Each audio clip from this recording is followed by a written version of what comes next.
Hello everyone, thanks for tuning in.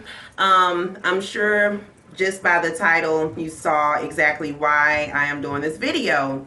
It's just a video to explain how I plan on saving the mentioned amount of money within the next 6 months. So just to give you a little prefix about myself, I am a new homeowner. I've been in my home, I closed on my house in December of 2014.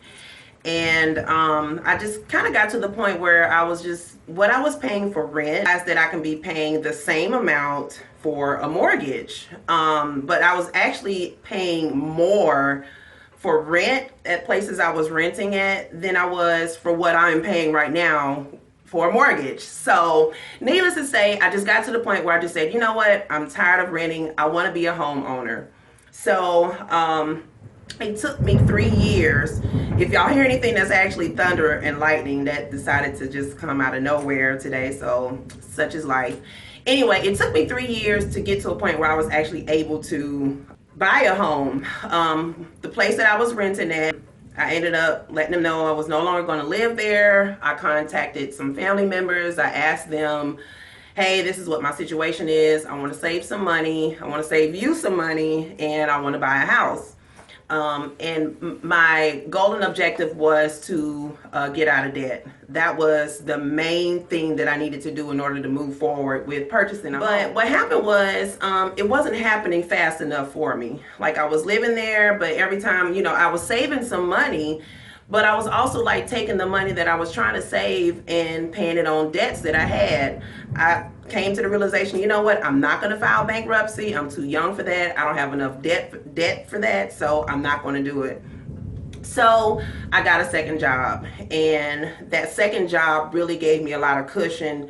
I just took that second job's paycheck and just dumped that all on the bills, dumped that all on debt.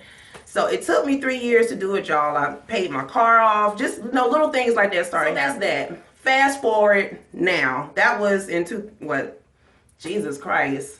That was like 2011 if I closed on my house in 2014. So it took a while. And I'm telling y'all all of this just to kind of encourage somebody who maybe wanted to do the same things.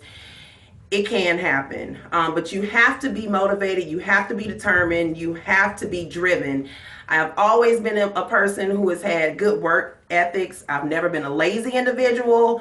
I've always desired achieving goals. So whatever goal that you set for yourself, it is achievable if it's a realistic goal. Buying a home is a realistic goal. No matter what your age, race, demographic, background, whatever, it's achievable. So let me just show y'all what really saved my life. This little book right here. Okay, it's kind of tore up. But this little book I got for free at this beauty supply store years ago for spending so much money there, and they just dropped this in there. Journaling in this book in 2013. So I'm just going to give you some examples of things that I wrote down that I was going to pay each pay period. And the way that I wrote in this book was, like I wrote it out 6 months in advance. So for example, right here it says 5/17/2013. I'm going to pay the hospital this amount. I'm going to pay Sprint this amount. I'm going to pay AT&T this amount. I continue to do that ever. And I'm still doing it because it really helped me. So I knew how much money I would have left over each pay period, because you figure you work a 9 to 5, you're going to pretty much get the same amount of money every single time. So anyway, so that's what I've been using. Even to this day, I still use this because I like to know how much money I'm going to have left over. So in case I want to do something, go somewhere in the bank, then that's what I'm going to do. So where are we at right now? Well, right now I have another goal that I really, really, really want to achieve. And I know that it's going to take hard work, dedication, and money. This is why I'm here talking to you guys, is to let you know how I plan on achieving this goal. So just to give you also another little prefix, I'm not married. I don't have any children. And before y'all go there, let me just break that down. A lot of people are quick to say, girl, you single, you don't have no kids, you don't have no dependents, you ought to be able to do whatever you want to do. I'm gonna be honest with you, I hate when people say that because I know people with children who are still able to do more than what I'm able to do as a single woman. So just because somebody does not have a companion, or somebody doesn't have any dependents, that doesn't mean that they are not broke, struggling, trying to achieve goals and stuff like that. Like they don't have any other things that are hindering them from achieving those goals. Uncle Sam ain't no more lenient on me just because I don't have no children. I hope that people would really get that misconception out of their minds. You know what I mean? It could be just as hard, you know, because when tax time comes and somebody like myself, if you in a tax bracket, you kind of upset every year that you got to pay back. So just because y'all saw that. Girl, that's why, look, boy, that's why I'm working out right now. Just because stuff like that. Ooh, that was a bad one.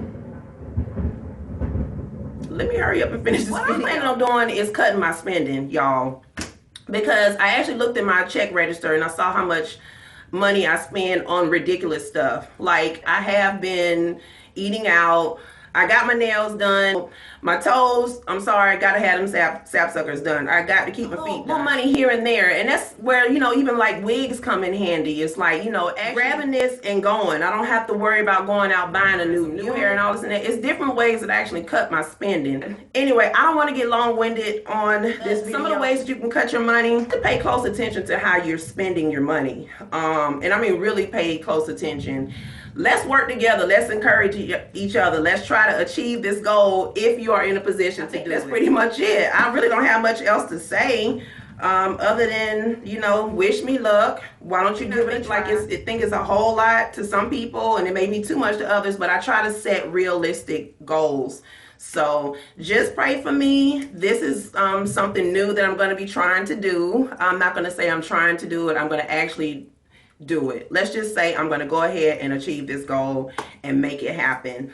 I checked out my pantry and looked in there and saw, okay, do I really need to go out and buy food based on my cravings, or am I willing to eat what I actually have and make that work? You know, it's little things like that. Of course, there's stuff that you're going to need, like makeup. I got to have some makeup, you know.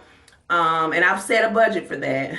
Gas in my car, household items, you know, that I may need.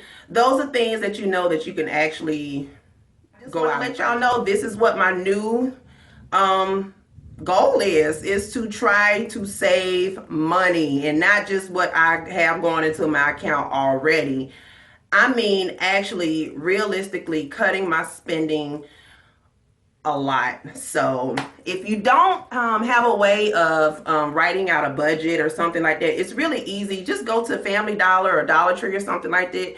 Get you a little journal and just start to write down what's due. 3-month mark, I'll kind of let y'all know, you know, where I'm at. I'll just be straight up and honest. Okay, yes, I have done this. Yes, I have fallen short with this. So I hope y'all have a wonderful day, evening, night, weekend, whatever. And God bless y'all. Bye. Let me just like formally apologize real quick. I know that I'm having some issues right here. That's it. I'm sorry. I'm a woman.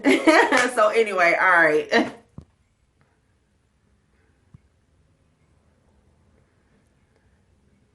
Child, you still rolling. Really?